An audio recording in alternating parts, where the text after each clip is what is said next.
భగవంతుని గురువును ఇద్దరిని కూడా అభేదంగా చెప్పి గురువును భగవంతునిగా పూజించమన్నారు. గురువు గొప్ప అనేటువంటి ప్రశ్న. భగవంతుడు గొప్ప గురువు గొప్ప అనే ప్రశ్నలో భగవద్ అనుగ్రహం కలగాలంటే గురువు అనుగ్రహం లేనిది భగవద్ అనుగ్రహ. అజ్ఞానం అనేటువంటి అంధకారం క్రమకొని ఉన్నప్పుడు ఆ అజ్ఞానం అనేటువంటి అంధకారాన్ని తొలగించేటువంటి వెలుగును ప్రసాదించేటువంటి జ్ఞానాంజనాన్ని అనుగ్రహించి ఆ దివ్యమైనటువంటి వెలుగును జ్ఞాన జ్యోతిని దర్శింపజేసేటువంటి వాడు సద్గురువు. కనుక ఆ గురు కటాక్షం, గురువు యొక్క అనుగ్రహం, గురువు యొక్క దయ ఎవరి మీద ప్రసరిస్తుందో వాళ్ళు పూర్ణంగా కృతార్థులవుతారు. పార్వతీదేవి ప్రయత్నం చేసి బయలుదేరి ఈశ్వరుడు భగవంతుడు పంచాక్షరి మంత్రాన్ని నారదుడు ఉపదేశం చేస్తాడు. ఉపదేశం చేసి ఈశ్వరుని గురించి తపస్సు చేసే విధానాన్ని పార్వతీదేవి చక్కగా తెలియజేసి నేర్పినక ప్రతి విషయంలో ఏ చిన్న విషయంలో అయినా సరే, లౌకిక విషయం కానివ్వండి లేక ఆధ్యాత్మిక విషయం కానివ్వండి, వ్యవహార విషయం కానివ్వండి, ఏదైనా సరే గురువుకు అత్యంత ప్రాధాన్యత అనేటువంటిది వేదశాస్త్రాలన్నీ కూడా చెప్పాడు. కనుక ప్రారంభంలో గురువు పాదాలకు ఎవరైతే వందనం చేసి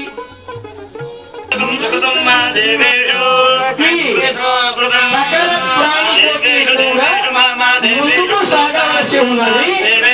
కనుక గురువు త్రిమూర్తి స్వరూపుడు, సాక్షాత్తు ఆ పరబ్రహ్మ స్వరూపుడు సద్గురువు అని చెప్పి చెప్పడం జరిగింది. కనుక అటువంటి సద్గురువుకు సర్వదా హృదయపూర్వకంగా నమస్కరించి తాను ప్రతి ప్రాణి కూడా ముందుకు వెళ్ళినట్లయితే సమస్త శుభములు కూడా లభిస్తాయి.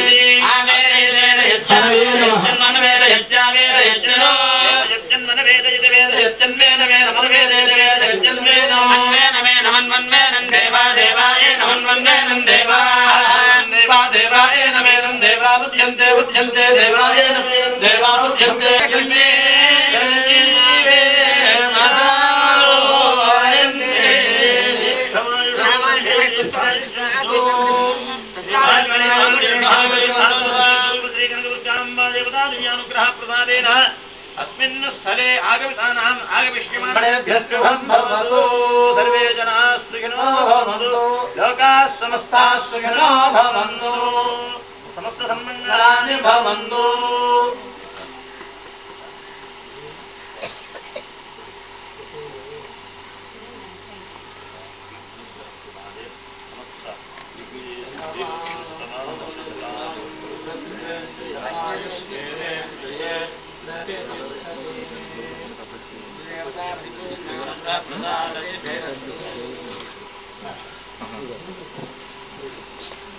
మనస్సును ఆశ్రయించి విశిష్టమైనటువంటి ఆ పరమాత్మ దర్శనం చేయించటానికి విశిష్టమైనటువంటి చక్కటి స్ఫూర్తిని ప్రసాదించి చక్కటి వికాసాన్ని ప్రసాదించి ఈ మనస్సును బ్రహ్మ వైపు బ్రహ్మ వస్తువు వైపు మరలించేందుకు మార్గదర్శకుడైనటువంటి వాడు పరమేశ్వర సుప్రీనాథుడు.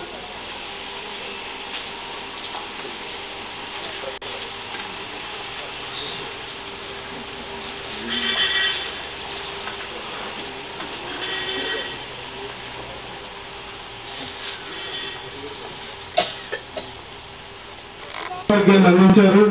ప్రత్యక్షంగా వారిని చూసిన అవకాశం కలిగింది. ఇది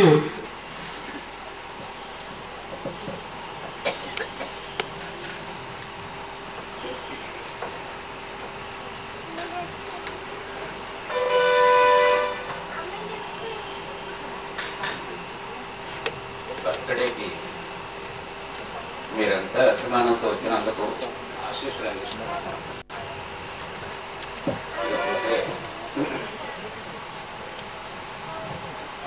జన్మ అనేది ఎలా వస్తుంది అనేది ఎవరికి తెలియదు, అది ఎలా సమానం అనేది కూడా ఎవరికి తెలియదు. అయితే పుట్టుక నుంచి జన్మ పూర్తయ్యేంత వరకు మధ్యలో ఉన్నటువంటిది జీవితం, అది మనది. అదేవిధంగా పుట్టడానికి ముందు ఏమిటి, తర్వాత ఏమిటి అనే విషయాలు సర్వసాధారణంగా అందరికీ తెలిసేది కాదు. అలా తెలుసుకోవడానికి ప్రయత్నం చేయడంలో విశేషం ఉంటుంది, అది అందరికీ సాధ్యం కాదు. ఇకపోతే జీవితాన్ని నడిపించేది ఏమిటి, మనసు. ఈ మనసు అనేటువంటిది ఏమిటి స్పష్టంగా తెలియదు. ఎందుకంటే కనిపించేది, అనిపించేది, అనుకునేది మూడు విధాలుగా ఉంది. కనిపించేది ఆకారం కలిగింది, ఆకారం కలిగిన దాన్ని మనం చూడగలం, అది కనిపిస్తుంది. అయితే కనిపించినటువంటి మనస్సు మనకు అనిపిస్తుంది. అదేవిధంగా దేవుడు, ఆత్మ, వీటిని మనం అనుకుంటాం.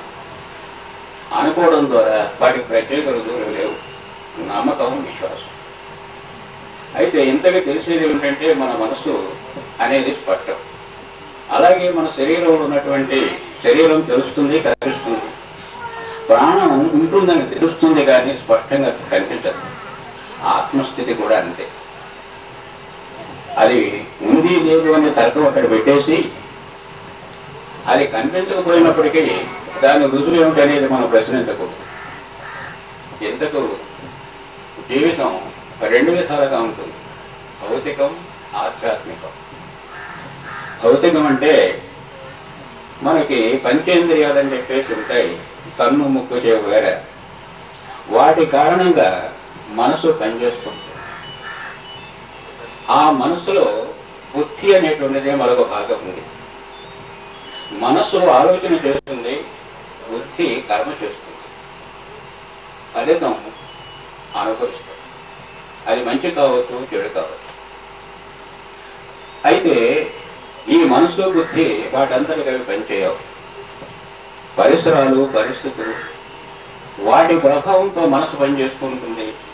మనసు ఆలోచనని బుద్ధి క్రియారూపంలో పెడుతుంది. సరే, తర్వాత మరి పంచేంద్రియాలు వాటంతరిగా పనిచేస్తాయంటే కాదు.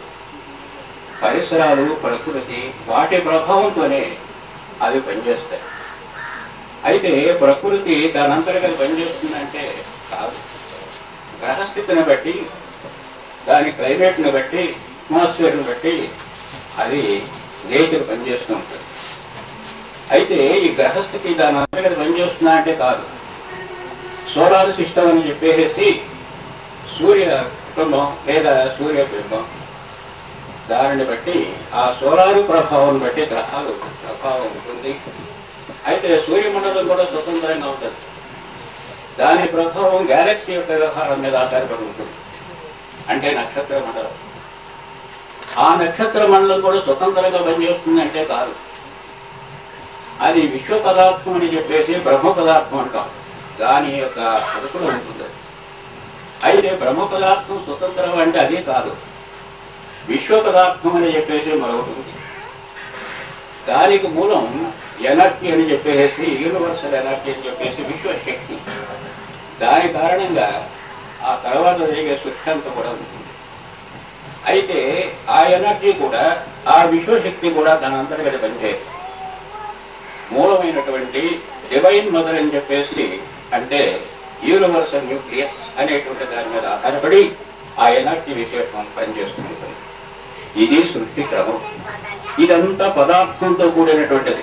ఇది దృశ్యంతో ఉంటుంది. మనం చూడగలం, లేదా అనుకోగలం, అనుభవించగలం. ఈయనంతటి గురించి చెప్పగలిగింది సైన్స్. అది ఒక భాగం. ఇకపోతే మన మనసులో ఉన్నటువంటిది ఆధ్యాత్మికత అనేటువంటిది అవుతుంది. అంటే ఆత్మ సంబంధమైనది అని.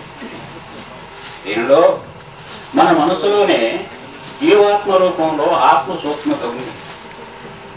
ఆ ఆత్మ సూక్ష్మత, దాని తర్వాత స్థితి అంతరాత్మ, దాని తర్వాత స్థితి దివ్యాత్మ, తర్వాత విశ్వాత్మ, ఆ తర్వాత పరమాత్మ. ఈ ఆత్మ ఇన్ని విధాలుగా ఉంటుంది. ఆ పరమాత్మ అంశలు ఇవన్నీ కూడా అదే జీవాత్మ రూపంలో మన మనసులోనే ఉంటుంది. అయితే అది పవిత్రమైనటువంటిది, మన మనసులోనే ఉంటుంది. కానీ ఈ ఇంద్రియాలు, ఈ పంచేంద్రియాల ప్రభావంతో మనసు లీనమై ఉండడం చేత ఆ సూక్ష్మ రూపంలో ఉన్నటువంటి జీవాత్మ లేదా ఆత్మ సంబంధమైనటువంటి పవిత్రత ఎక్కువగా పనిచేస్తుంది. ఎందుకంటే ఇంద్రియ ప్రకోపంతో మన మనసు, బుద్ధి రెండు కలిసి మన చేత కర్మ చేస్తుంది. కర్మ అంటే యాక్షన్. దాని ఫలితాలు మంచివి కానీ చెడ్డవి కానీ మనం అనుభవించాలి.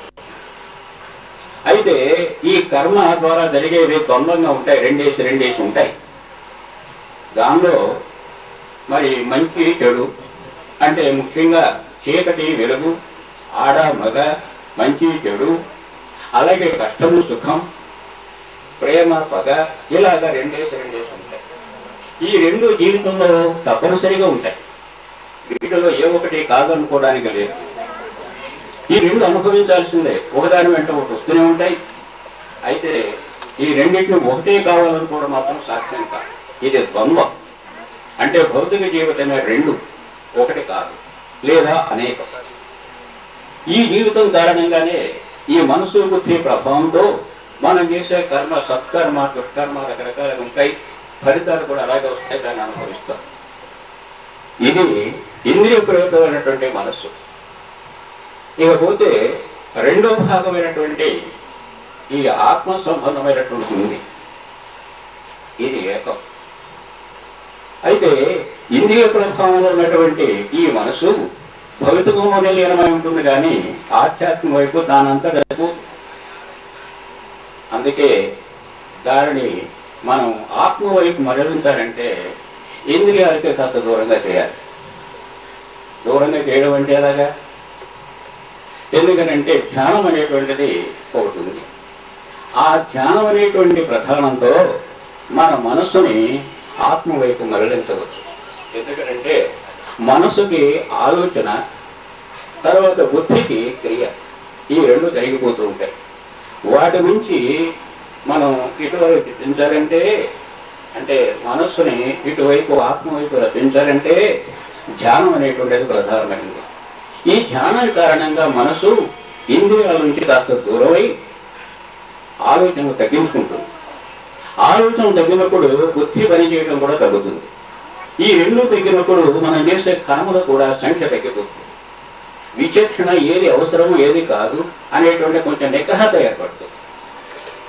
దానికోసం మనసుని ఆత్మ వైపు మరలించడానికి ధ్యానం కావాల్సి వస్తుంది. అయితే ఈ ధ్యానం ద్వారా మనసుకు ఆలోచనలు తప్పించేస్తే అవసరమైన ఆలోచనల మేరకు మాత్రమే ఉంటాయి, పూర్తిగా ఆలోచనలు పోవు. కాసేపు ప్రశాంతత లభిస్తుంది. అయితే దీనిని ఆధ్యాత్మిక రంగంలో ఇంకా వృద్ధి చేసుకోవాలని చెప్పేసి అనుకుంటే ఈ జీవాత్మని అంతరాత్మ వైపుకి మార్పు చేసుకోవాలి. అంతరాత్మ అంటే ఏమిటి? ది కన్సైన్స్ అని చెప్పేసి అంటాం. అంటే అంతఃకరణ. ఇది కూడా మనసులో భాగమే, వేరు కాదు. పూర్తిగా ఇది ఆత్మ కాదు. ఎందుకనంటే ఇంద్రియ ప్రభావంతో ఉన్నటువంటి ఆ మనసు వేరు, ఆత్మ ప్రభావంలోకి వచ్చినటువంటి ఈ మనసు వేరు. మనసు లేనటువంటి చోటు సాధ్యం కాదు ఇప్పటివరకు. అందుచేత అంతరాత్మ స్థితిలో ఉన్నటువంటి ఈ మనసుకి ఆలోచన తగ్గించి విచక్షణ అనేటువంటిది ఒకటి ఏర్పడుతుంది. ఇలాంటి ఆత్మ అంతరాత్మలో ఉన్నటువంటి మనసునే the mind of the moral sanctity అని చెప్పేసి అనాల్సి. అంటే మరి అది నీతి నియమం కలిగినటువంటి మనసు అని మనం అనుకోవచ్చు. ఈ రెండు మన మనసు ఉన్నప్పుడు మనం చేసే పనులు కానీ మరి ఏమైనా కానీ కొంచెం కంట్రోల్గానే ఉంటాయి. కంట్రోల్గా ఉన్నప్పుడు ఫలితాలు కూడా మనకు అలాగే ఉంటాయి, ఇబ్బంది లేదు. అయితే ఏమిటంటే పూర్ణంగా ఈ భౌతికమైనటువంటి విధానంలో కేవలం పంచేంద్రియాలపై బంధి అయినటువంటి మనసుతో మనకి కష్టాలు, దుఃఖాలు, బాధలు, రకరకాలైనటువంటి వికారాలు వస్తున్నాయి కనుక శాంతి అనేది మనసు లేక, సుఖం అనేది తెలియక బాధలు అనుభవిస్తున్నాం. అలాంటి దానిని ఈ అంతరాత్మ అనేటువంటి రూపంలో ఈ అదుపు ఆజ్ఞ కలిగినటువంటి మనసు, అది మోరల్ శాంక్టిటీ అనేటువంటి మనసు, దీనితో మనకు ప్రశాంతత లభిస్తుంది. అయితే దీనిలో మరి ఇక్కడ కూడా మనసే ఉంటున్నప్పుడు ఎక్కడైతే మనసు ఉంటుందో అక్కడ ఇంద్రియం ఉండాలి, ఈ సెన్స్ అది ఉండాల్సిందే. మరి అక్కడ పంచేంద్రియాలు ఉన్నాయి, భౌతికంలో పనిచేస్తున్నాయి, ప్రభుత్వం చేస్తున్నాయి, బాగా ఉంది. ఈ అంతరాత్మలో కూడా మనసే ఉంది అంటున్నాను. మరి దీన్ని పని చేయించేటువంటి సెన్స్ ఏమిటి? అదే ఇన్స్టిట్యూషనల్ సెన్స్ అని చెప్పేసి ఒకటి ఉంది, అది అంతఃకరణ అని చెప్పేసి అన్నారు. ఈ 6th సెన్స్ అంటారు దీన్ని. 5 సెన్స్లో అవి 6వది ఇది. ఇది కూడా సెన్స్గానే పనిచేస్తుంది, కానీ ఆత్మ సంబంధమైనటువంటి ప్రభావంతో పనిచేస్తుంది కనుక ఈ మనసు అది దాని అంతరికి అది ఇష్టానుసారంగా విషయ వ్యవహారాలకి, తదితర భౌతిక వ్యవహారాలకి, కోరికలకి, తదికి కొంచెం కంట్రోల్ చేస్తుంది. ఇది మెడిటేషన్ ద్వారా, అంటే ధ్యానం ద్వారా మనకు లభించేటువంటి స్థితి. ఇంతవరకు ఒక స్థితి. ఇది కూడా భౌతికమైనప్పటికీ కూడా ఆ పంచేంద్రియ ప్రభావితమైనటువంటి భౌతిక జీవితానికి ఈ 6th సెన్స్ ఇన్స్టిట్యూషనల్ మైండ్కి భేదం ఉంది. ఇక్కడ కొంత ప్రశాంతత లభిస్తుంది, అక్కడ ఇబ్బందులు వస్తుంటాయి, టెన్షన్ వస్తుంది, అశాంతి వస్తుంది, అనేక రకాలైనటువంటి తొందరలు ఉంటాయి ఇక్కడ. కనుక మెడిటేషన్ ద్వారా మనకు కనిపించేది ఫలితం ఇది. అయితే దీనినే మనం ఇంకా ముందుకు తీసుకువెళ్ళగలిగితే, ఆధ్యాత్మికంగా ఇంకా వృద్ధిలోకి వెళ్ళగలిగినట్లయితే మరింత ఈ విధానము, అంటే మెడిటేషన్ విధానము మార్పు వస్తుంది. అప్పుడు ఏం చేయాలి? మన మనసుని మరి జీవాత్మ నుంచి అంతరాత్మకు తెచ్చినట్టుగానే అంతరాత్మ స్థితిలో ఉన్నటువంటి మన మనసుని, ఈ మోరల్ శాంక్టిటీని మనం ఆత్మగా మార్చవచ్చు. అది స్పిరిచువల్ సోల్. ఇందాక జీవాత్మని సెల్ఫ్ అని చెప్పేసి అనాలి, దీనిని స్పిరిచువల్ సోల్ అనాలి. దీనిని ఇంకా కాస్త ముందుకు తీసుకెళ్ళగలిగితే, అంటే మెడిటేషన్ యొక్క ప్రాసెస్ మారిస్తే ఇదే డివైన్ సోల్ కిందకి పెడుతుంది. డివైన్ మైండ్ అవుతుంది. అంటే దివ్య ఆత్మ కిందకి వచ్చు. దీనిని ఇంకా కాస్త మనం కనుక ముందుకు తీసుకువెడితే విశ్వాత్మగా మార్పు చేయవచ్చు దీనినే. ఆ తర్వాత ఈ విశ్వాత్మని అంటే యూనివర్సల్ సోల్, దీనిని పరమాత్మ స్థాయికి తీసుకువెళ్ళచ్చు. ఆ పరమాత్మ స్థాయి అనేటువంటిది సుప్రీం అనేటువంటిది. ఆ పరమాత్మ స్థాయి చెప్పినట్టు డివైన్ మదర్కి సంబంధించినటువంటి ముఖ్యమైనటువంటి భాగం. ఈ మాదిరిగా ఆ డివైన్ మదర్ అనేటువంటిది లేదా యూనివర్సల్ న్యూక్లియస్ అనేటువంటిది స్వయం సెల్ఫ్ సస్టైన్.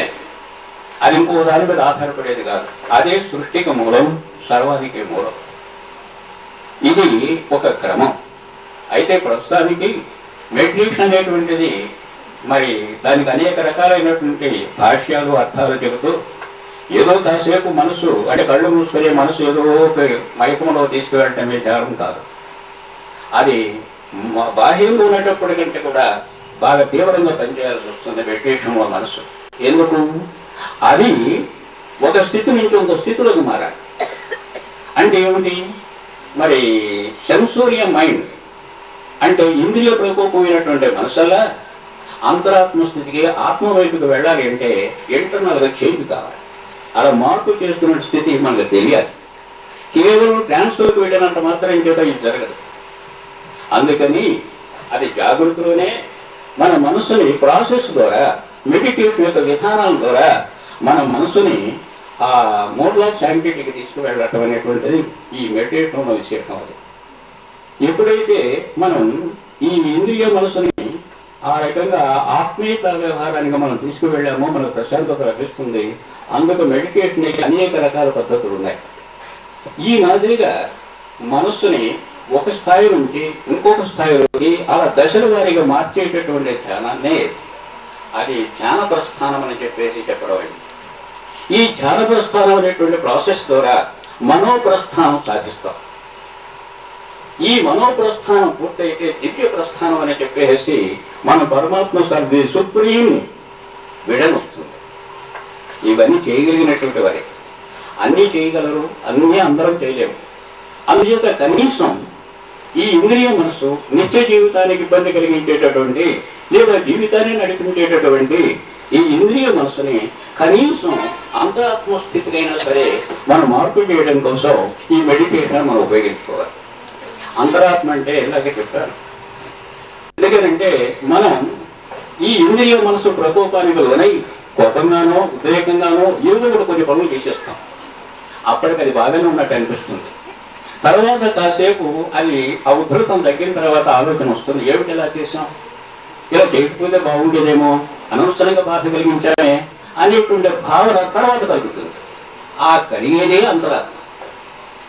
అది ఇంట్యూషనల్ మైండ్, అది వాస్తవాన్ని చెబుతుంది. అది ఇంద్రియ మనసు వాస్తవంగా దాస్తుంది. ఈ రెండింటికి అది భేదం. ఎప్పుడైతే వాస్తవం తెలిసిందో వాట్ ఈజ్ వాట్ అనేది మనకు అర్థమైనప్పుడు, విచక్షణ ఏర్పడినప్పుడు మంచి చేయడానికి మనం ప్రయత్నం చేస్తాం, బాగా ఉండడానికి ప్రయత్నం చేస్తాం. అందుకని కనీసం మీరు మెడిటేషన్ అనేటువంటి దాన్ని, ధ్యానం అనేటువంటి దాన్ని మీరు కనీసం ఆ ఇంద్రియ మనసుని నిత్య జీవితాన్ని ఇబ్బంది పాలు చేస్తున్నటువంటి ఆ మనసుని ఈ అంతరాత్మ స్థాయి తీసుకురావడానికైనా మెడిటేషన్ చేయమని చెప్పేసి నేను కోరుతున్నాను. అయితే ఆ తర్వాత పరిస్థితి నాకు నేను చెప్పాను, అది సుప్రీం వరకు ఉంది, పరమాత్మ స్థితి వరకు ఉంది. మనిషి తన జీవితంలోనే మన మనసును ఆ స్థాయికి తీసుకువెళ్ళగలిగితే పరమాత్మ దర్శనం అనేటువంటిది ఈ సుప్రీం బీయింగ్ సర్వం కూడా మనం చూడగలం. అయితే ఆ స్థితి కావాలి, అది అందరికీ సాధ్యం కాకపోదు. ఇకపోతే ఈ ఆత్మల గురించి సాధారణంగా వేదాంతంలో చెప్తున్నారు, మతంలో దేవుడి గురించి చెప్తుంటారు. అది సరే, అది కేవలం నమ్మకం మీద ఆధారపడింది. ఆత్మ దర్శనం జరిగితే మరి మోక్ష ప్రాప్తి లభిస్తుందని చెప్పేసి కూడా చాలా మంది చెప్తారు. అది జరగనంతకాలం జన్మ పరంపర వస్తుంది, కర్మకు లోనైపోతాం, ఈ అవస్థ పడుతూనే ఉంటాం అని చెప్పేసి అంటారు. వాస్తవమే కావచ్చు. అయితే వీటికి సంబంధించినటువంటి కర్మ విధానం, జన్మ విధానం నేను పుస్తకాలు రాశాను, వివరించి రాశాను. వాటిని అభిలాషం ఉన్నటువంటి వాళ్ళు వాటిని చదవండి, అది గురించి మీకు తెలుస్తుంది. ఇకపోతే ఇక్కడ ఉన్నటువంటిది ఏమిటంటే ఆత్మల గురించి గ్రంథాల్లో ఉన్నా, వేదాల్లో ఉన్నా, మామూలుగా చెప్పినా, స్వాముల వారు చెప్పినా, ఎవరు చెప్పినప్పుడే కూడా నేర్చుకున్న దాని గురించి ఆ నేర్చుకున్నటువంటి దాని జ్ఞానాన్ని ఉపయోగించి చెప్పడం తప్ప ప్రాక్టికల్ లేదు. ఆత్మల గురించి ప్రాక్టికల్ ఎలా సాధ్యం అవుతుందా చూశారు. మనం చూడగలిగిన కొన్నే, చూడలేనటువంటి ఎన్నో అని. మన ప్రాణమే మనకు కనిపించదు, మన మనసే మనకు కనిపించదు, మన జీవితాన్ని మార్పు చేస్తున్నది అదే మనకు గోచరించదు. మరి ఈ పరిస్థితుల్లో ఆత్మను చూడటం అంటే అదే ఎలా సాధ్యం? మన శరీరాన్ని మనం పూర్తిగా చూడలేము. మీ నేత్రాలతో కొంత భాగమే చూడగలం, దేనికి ఏం మెరలో కావాలి. అలాంటిది అదృశ్యమైనటువంటి స్థితిలో ఉన్నటువంటి ఆత్మను చూడటం అంటే అది సాధ్యం కాదు, ఊహాజనితమే, లేదా ఒక నమ్మకం. మత పద్ధతిలో ఆ దేవుళ్ళ గురించి ఒక నమ్మకం, దేవుడు ఉన్నాడు అని అనుకోవాలి. ఆ విశ్వాసం అలా ఉంటుంది. అది ఎలాగని మనం తర్కించకు, దానికి తర్కం లేదు, దానికి వాదన లేదు, కేవలం నమ్మకం. అలాగే వేదాంతం ఆత్మల గురించి చెప్తారు. అది ఎలా ఉంది అని చెప్పమంటుంటే అది అలా కనిపించేది కాదు, చూపించేది కాదు. కనుక అది కూడా కేవలం ఒక నమ్మకం. అయితే నమ్మకం అన్నంత మాత్రం చేత అది లేకుండా ఉంటుందా, లేదా నమ్మినంత మాత్రం చేత ఉంటుందా, నమ్మకం లేకపోతే లేకుండా పోతుందా అనే ప్రశ్న కాదు. ఎందుకంటే ఇంతవరకు ఎవరు చెప్పినప్పుడే కూడా దాని మీ నమ్మకం అనేటువంటి భావం మీద ఆధారపడి పోషిస్తున్నారు. ఆత్మల గురించి అయినా అంతే, దేవుని గురించి అయినా అంతే. అయితే ఈ ఆత్మకు సంబంధించినంత వరకు మరి నేను చెప్పడమే కాకుండా దాని తీరు చిన్నలు మరి మీడియంల ద్వారా నేను ప్రదర్శన ఇస్తున్నాను. మీడియంలో నేను ప్రవేశిస్తాను. అది ఎలాగా? సాధారణంగా ఒక వస్తువు ఒక చోట ఉంటుంది, దాన్ని తీసి ఇంకో చోట పెడితే మరో చోట పెడుతుంది.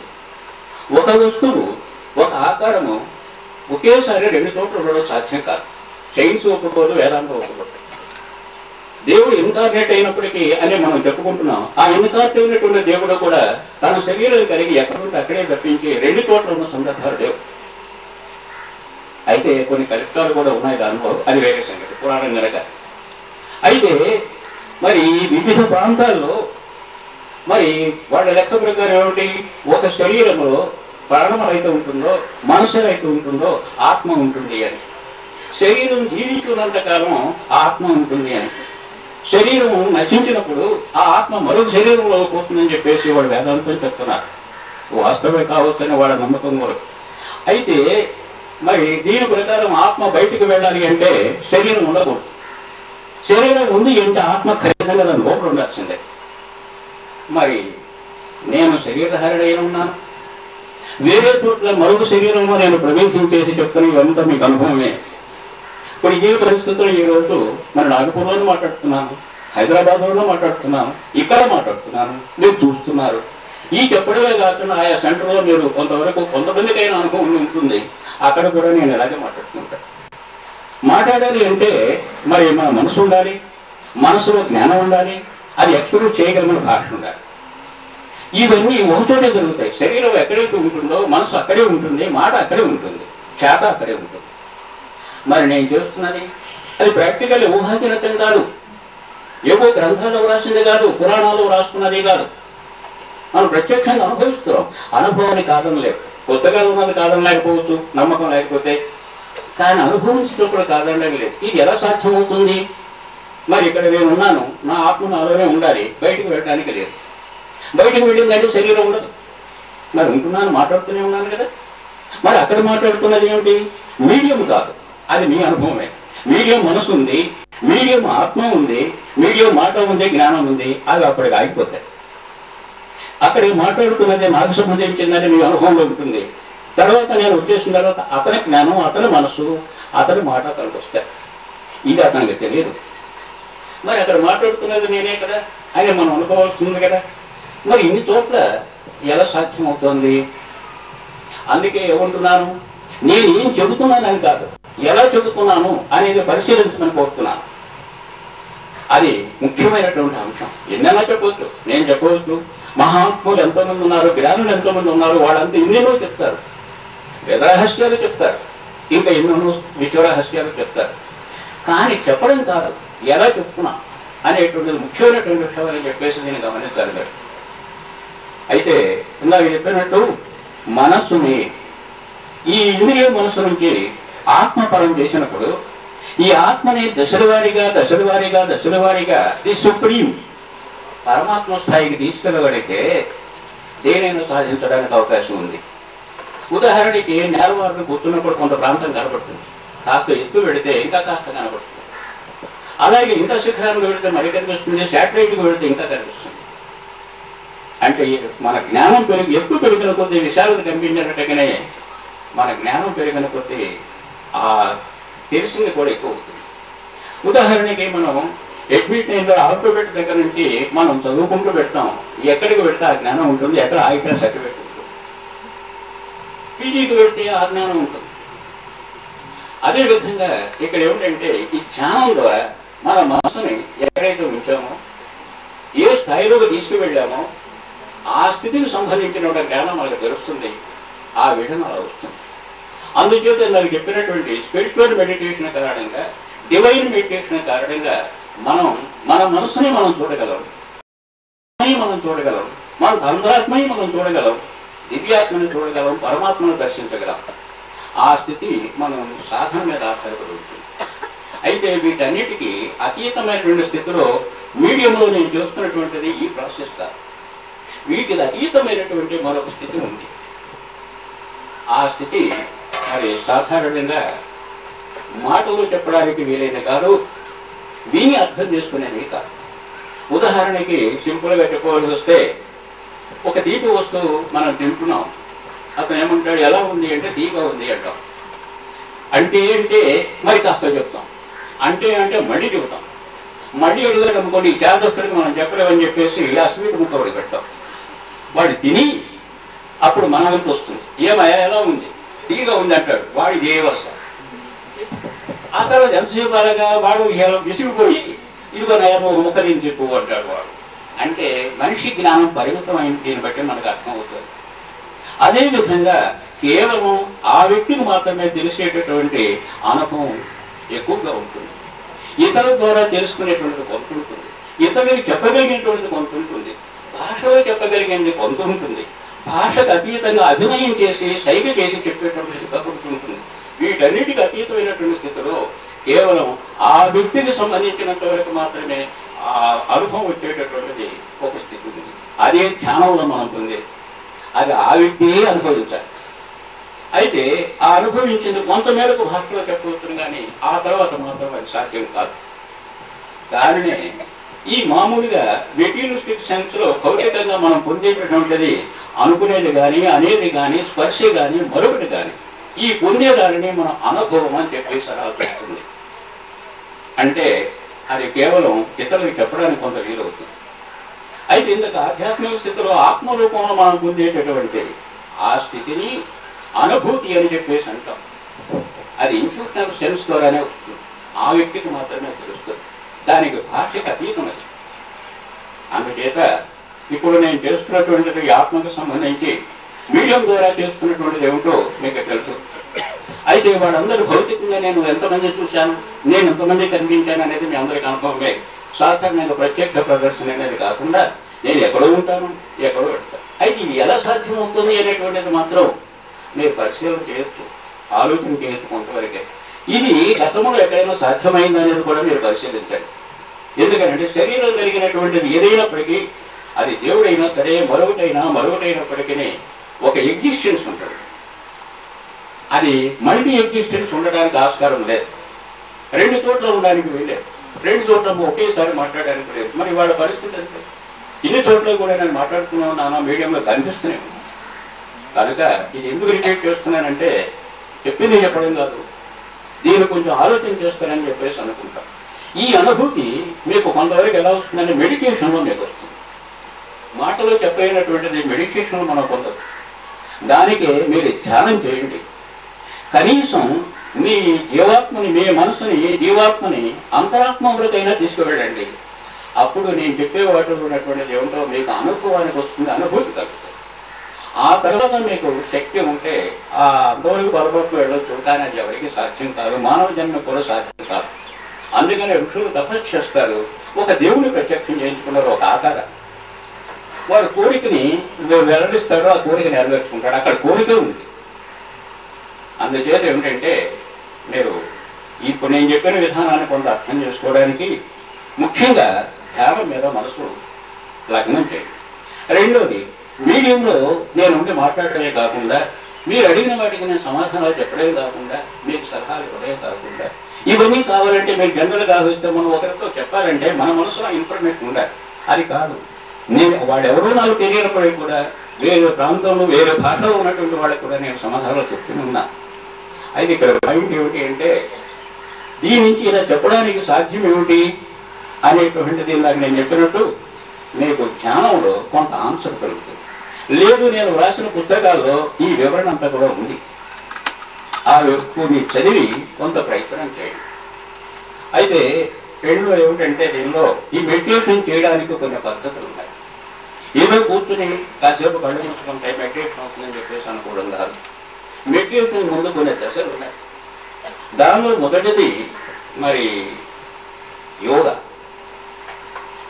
సిట్టింగ్ పోజ్ అనేటువంటిది అది స్పష్టంగా మన శరీరం మన అదుపులో ఉండేటట్టు ఎలా కూర్చోండి అలా కూర్చోవడానికి చేయడం, అది శరీరాన్ని అదుపు చేసుకోవడం. రెండోది బ్రీతింగ్ ప్రాక్టీస్, మన మనసుని ఒక లగ్నాన్ని తీసుకురావడానికి పనిచేస్తుంది. ఆ తర్వాత కాన్సన్ట్రేషన్ అని చెప్పేసి ఒకటి ఉంటుంది, కేంద్రీకరణ. మన మనసుని ఒక చోట మాత్రమే లగ్నం చేయాలి, ఒక పాయింట్ మీదే ఉంటాడు. ఆ తర్వాత కాంటెంప్లేషన్ అని చెప్పేసి మరొకటి ఉంటుంది, ఒక సంగతి ఒక ఆలోచన మీదే మన మనసు నిలబడదు. ఈ దశలు వెళ్ళిన తర్వాత మాత్రమే మెడిటేషన్ వస్తుంది. ఇంతవరకు మనసు మనకు తెలుస్తూనే ఉంటుంది, కానీ మెడిటేటివ్గా దాటిపోయిన తర్వాత మెడిటేషన్లోకి వెళ్ళిన తర్వాత మన మనసు నెమ్మదిగా నెమ్మదిగా కనిపించకుండా పోతుంది. మన మనసు ఇంతవరకు తెలిసినటువంటి మన మనసు మనకు కనిపించకుండా వెళ్ళేటటువంటి స్థితిని మెడిటేషన్ లేక ధ్యానము అని చెప్పేసి అన్నారు. ఆ స్థితియే ధ్యానం. మన మనసు మనకు తెలుస్తున్నంత కాలం అది ధ్యానం కిందగా రాదు. కనుక ఇవన్నీ కూడా ధ్యానం అనుకోవాల్సినటువంటి వాడు, చేయాలనుకున్నటువంటి వాడు ఈ దశల్ని కూడా అధిగమించి మీరు మెడిటేషన్ చేస్తే నేను చెప్పినటువంటి వాటిలో ఉన్నటువంటి వాస్తవం ఏమిటో మీ అనుభవానికి మీకే తెలుస్తుంది. అందుకే నేను కోరుతున్నది మీరు ధ్యానాన్ని మరి అనుసరించండి, ప్రాక్టీస్ చేయండి. ఇది తెలిసినటువంటి వారి ద్వారా గైడెన్స్ తీసుకుని మీరు ప్రొసీడ్ అవ్వండి. సెల్ఫ్గా చేసేవి కొన్ని ఉన్నాయి, గైడెన్స్ తీసుకుని ఇంకొకరు చెప్తే సలహా ప్రకారం చేసేవి మరికొన్ని ఉంటాయి. అందుకని మీరు ముఖ్యంగా ఆ తెలిసిన వారు, అనుభవం ఉన్నటువంటి వారి ద్వారా ఈ ధ్యానాన్ని మాత్రం ఒక దినకృత్యంగా మీరు కంటిన్యూ చేయండి. నేను చెప్పినటువంటి వాటిలో ఉన్న వాస్తవం ఏమిటో మీకు అర్థమవుతుందని చెప్తున్నాను. రెండోది ఏమిటంటే మీడియంలో మరి నేను వెళ్ళి మాట్లాడడం చేయడం అంతా కూడా మీకు తెలిసిందే, వివిధ ప్రాంతాలు ఒకేసారి దాని సంగతి అలా ఉంచండి. మరి డీప్ మెడిటేషన్ చేసినటువంటి వారికి నేను కనపడుతూ ఉంటాను ఎంత దూరంలో ఎక్కడైనా. ఆ నాగపూర్లో కూడా జరిగేది. వాళ్ళ ఇళ్లలో వాళ్ళకి ప్రత్యక్షంగా కనపడతారు. అవన్నీ కూడా క్యాసెట్లు ఉన్నాయి, ప్రతువులు ఉన్నాయి. ఇలాగే మాట్లాడతాను అక్కడ కూడా ఆ వ్యక్తులతో. వాళ్ళు డీప్ మెడిటేషన్కి వెళ్ళినప్పుడు జాగ్రత్తగా తెచ్చి వాళ్ళతో మాట్లాడతారు. నన్ను వాళ్ళు చూస్తారు. అయితే ఫిజికల్గా ఇంతవరకు నన్ను చూసినటువంటి వాళ్ళు ఆ నాగపూర్లు లేదా ఇతరులలో చాలా తక్కువ మంది. సర్వసాధారణంగా ఆ మీడియంస్ను కూడా నేను చూడలేదు ఇంతవరకు. ఆ నాగపూర్లో ఉన్న మీడియంస్ను కూడా నేను చూడలేదు, వాళ్ళు నన్ను చూడలేదు. అక్కడ నిర్వహించేటువంటి వాడు ఆ ఉన్నటువంటి వాడు ఎవరో కూడా నన్ను ప్రత్యక్షంగా చూడలేదు. అయినప్పటికీ వాడు నేను కనపడతాను, నన్ను చూస్తారు, నేను మాట్లాడగలుగుతాను. ఇవన్నీ ఎలా జరుగుతున్నాయనేటువంటిది ఎంతగానే ఉండొచ్చు. కానీ వాస్తవాలు అక్కడ జరుగుతున్నప్పుడు మనం వాటిని కాదని లేవు. ఇవన్నీ ఎందుకు జరుగుతున్నాయి అనేది, ఎలా జరుగుతున్నాయి అనేటువంటిది ఎవరికి వాడు తెలుసుకోవడానికి వీలు కలిగించేదే మెడిటేషన్. అందుకే నేను కోరేది ఏమిటంటే మీరు ధ్యానం చేయండి, ధ్యానం ద్వారా జ్ఞానాన్ని పొందండి. ఆ జ్ఞానం ద్వారా ఈ విశ్వ దర్శనం, ఆత్మ దర్శనం, పరమాత్మ దర్శనం పొందండి. నన్ను కూడా మీరు చూడగలుగుతారు. అందుకని ముఖ్యంగా ఇప్పటి వరకు చాలా చాలా చాలా కూర్చున్నారు. అందుకని ఫైనల్గా నేను చెప్పేది అది. ఇకపోతే మరి పుట్టుక తేదీని అనుసరించి నిర్మాణంగా వచ్చారు మీరందరికీ కృతజ్ఞతలు అనకూడదు, కానీ బ్లెస్సింగ్స్ చేయాలి గురువుని కనుక. సాధారణంగా థ్యాంక్స్ చెప్తారు, అలా కాదు, నేను బ్లెస్సింగ్సే చేస్తాను. మీ అందరికీ మనపూర్వకంగా ఆశీస్సులు అందిస్తున్నాను.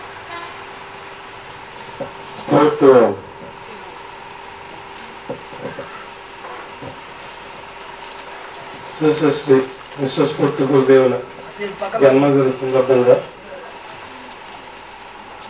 మనందరికీ గురుదేవులు తమ అమృత వాక్యాలతో మనందరినీ కర్తవ్యోన్ముఖం చేశారు. వారికి మనఃపూర్వక నమస్కారాలు చెల్లిస్తూ స్ఫూర్తి ఓం మంత్రాన్ని జపిద్దాం. స్ఫూర్తి ఓం, స్ఫూర్తి ఓం, స్ఫూర్తి ఓం.